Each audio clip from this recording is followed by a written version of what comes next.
Hi everybody, we have less than 1 week to go until the 29th, and I'm very excited, and I'm sure you're very excited too. A little bit more freedom coming to us, so yeah, I'm really looking forward to that. And it seems like when I did my first vlog talking about the roadmap, the lockdown roadmap, it seemed like ages.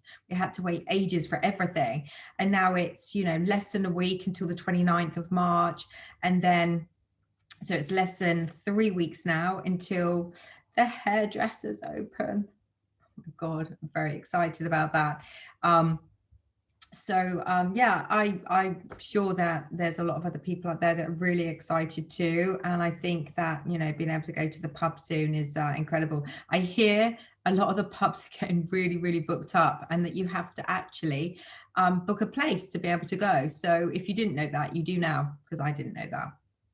So that's been really good. I've had more clients for As the Pennies Drop, which I'm loving, and I've brought back in my personal training element to it as well. So I've got some personal training clients, which I love, going back to my roots, doing something that just comes natural to me, the exercising, and yeah, all keeping into my purpose of helping people to return to love. So I'm really enjoying that. And also I've had some new mindset coaching clients, which is brilliant, and they're doing really well. So I'm really excited just to see kind of how As the Pennies Drops kind of unfolding, because if you'd said to me, you know, a couple of months ago, oh, you'll be going back to doing personal training, I probably wouldn't have, I probably would have said no. So which links me into this book called The Surrender Experiment by Michael Singer. And he is a spiritual person who basically simply starts to say yes more than listening to his mindset that tells him no. And an example of that is where somebody builds a property on his land that doesn't ask for his permission. So his mindset's going a bit crazy, like, you know, how dare she do this? But instead of allowing that message to flow to her, he basically goes to help her and encourages her to build this cabin.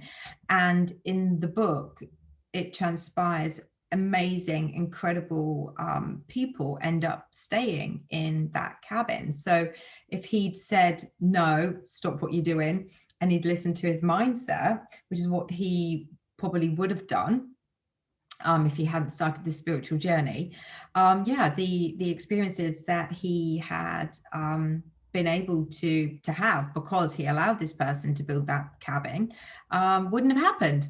And it's similarly with my personal training clients. So last year when I started As the Pennies Drop, I was very kind of like, no, this is what it's going to do. This is what it's going to be. I'm not going back to teaching exercise classes. I'm not going back to personal training. This is how I want it to be, even though it incorporates the Move Fuel Mind program. I would use elements of my knowledge within that, but I didn't want to do the personal training. And there was a gentleman last year who kept asking me about personal training for his wife, and I would talk to him about kind of how it all worked. And in the end, I passed her telephone number, his wife's telephone number, on to a personal trainer that I know.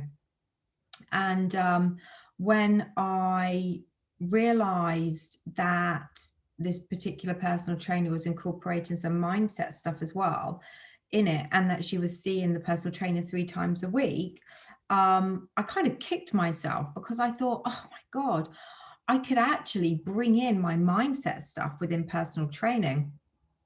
So, and I loved personal training. So why wouldn't I? Why did I restrict myself and say no rather than saying yes? So the next opportunity I had, when I was talking to people, and somebody said, you know, do you know a personal trainer? I'm like, yeah, me. You know, I nearly did revert back again to my old way of thinking.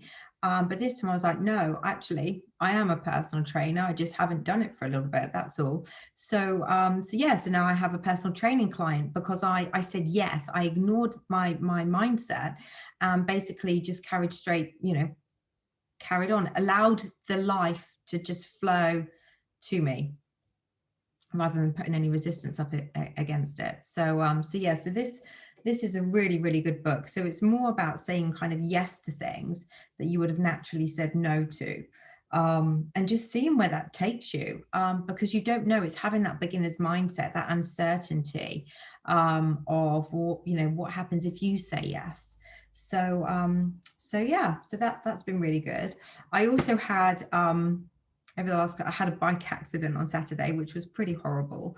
I'd never fallen off my bike since I was a child. And but there's two reasons why I bring this up. The first is because I was talking about the thing that could cause accidents that actually then caused my accident. So I was talking about these bollards that basically are on the outside of the cycle lanes. And I was saying that, if you're a cyclist or a runner like me that has kind of tunnel vision, you might not necessarily see that. So if you're kind of looking ahead, you might not necessarily see that, because it was grey as well. And I just said to my friend, God, I think they're a bit dangerous. Boom, just went straight into it. So yeah, our thoughts do create. Like attracts like. What you think, you get back. It doesn't necessarily have to be something nice either. So just remember that, hold on to that. And the second part I wanted to share was, because I'd never had an accident before, since I was a child, I didn't really understand anything about shock or adrenaline from that perspective. And I was in a bit of a state when I got up from the fall, but I carried on cycling, which is now impacting my body. What I should have done was come home and just rested, and I didn't. And now 4 days in, my knee's a lot worse than I'm sure it would have been. It does clearly take a long time for the adrenaline to wear off and the shock to wear off. So yeah, note to self, don't think about things that you don't want to happen. And if you do end up having an accident, which I hope you don't, get yourself home, or call an ambulance if you need to, but literally, get yourself home. If you can, get yourself home. So yeah, so they're the things. And yeah, I guess just really excited still about kind of life opening up again. Yeah, really excited about that, especially getting the hair done. So yeah, fingers crossed everything is still going to plan. So yeah, that's it from me really. There's I'm sure that next week and then the weeks to come, there's going to be a lot more going on and a lot more to talk about. But yeah, if you are looking to go to the pub from the 12th of April, apparently you have to book a place, and places are getting booked up. So there's just a little tip from me to you, and I will see you soon.